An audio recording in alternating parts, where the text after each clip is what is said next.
So the big problem within our civil service is there is little to no accountability. Just to put it in some perspective, the termination rate, so the average firing rate in the private sector, is 17%. In the public sector, it's 3%.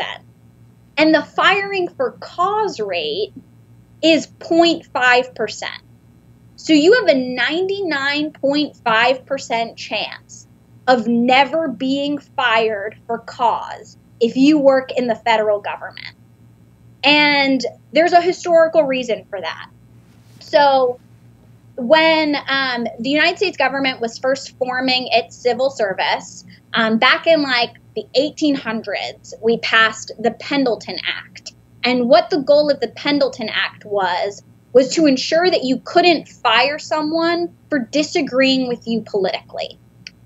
And what happened was the federal government put so many protections in place to prevent workers from being fired for political reasons that they made it impossible to fire workers at all.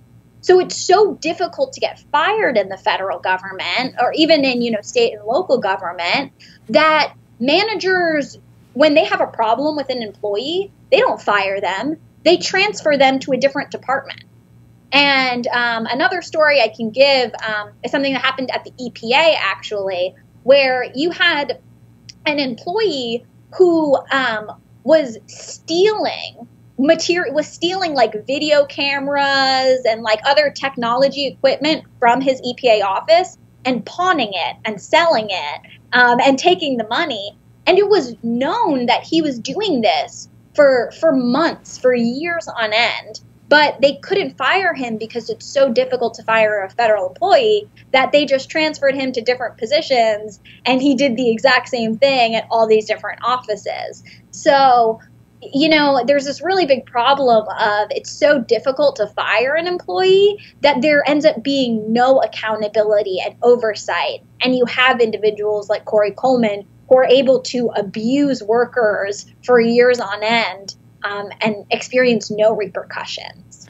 This sounds akin to not necessarily maybe the sexual or physical abuse allegations, but this sounds a lot like colleges where a prof is given tenure and there's nothing anyone can do to get rid of that prof, and he may be the most lousy prof on the whole campus, but nobody can do anything about it, and meanwhile all the students taking his class are failing.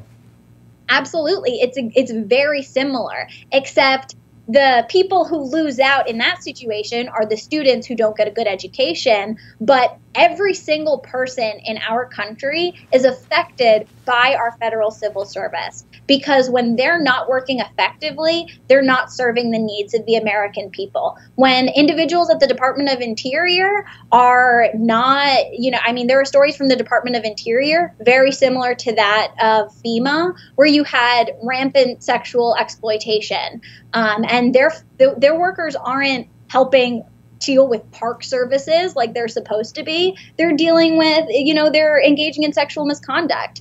There are stories from the Department of Veteran Affairs that are absolutely tragic of veterans dying on wait lists because VA employees aren't doing their jobs.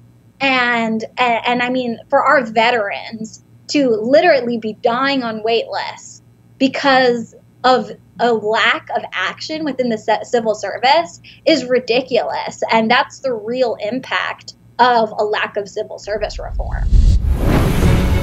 Like this video? Be sure to subscribe to our channel. Watch the full episode of Shabbat Night Live this Friday night at 8 p.m. Eastern. See you then.